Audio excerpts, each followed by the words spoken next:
आज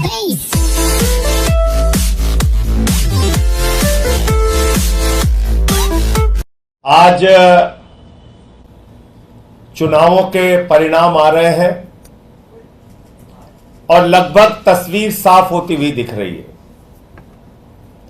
ये चुनाव कई प्रकार का संदेश दे रहे हैं।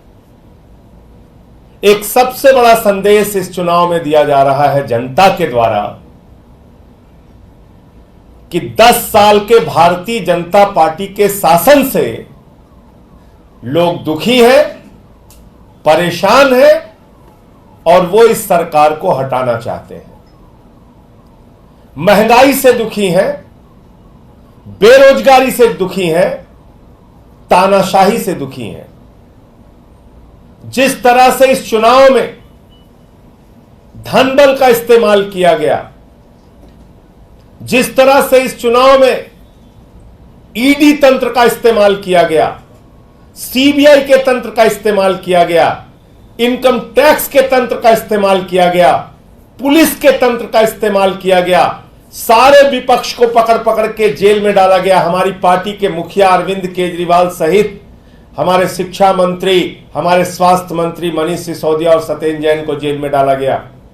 पूरे चुनाव को प्रभावित करने की एक गहरी साजिश रची गई। उसके बावजूद भारत के लोकतंत्र की यह खूबसूरती है कि देश की महान जनता ने कहा बीजेपी वापस जाओ। यह नारा है इस देश की जनता का। उन्होंने बाबा साहब के संविधान को बचाने के लिए वोट दिया।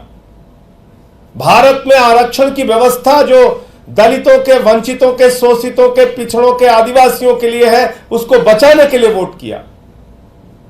और अभी तक के जो नतीजे सामने आ रहे हैं, भारतीय जनता पार्टी को बहुमत होता हुआ नहीं दिख रहा है और पिछले बार की तुलना में लगभग 60 सीटें बीजेपी की कम हो रही हैं।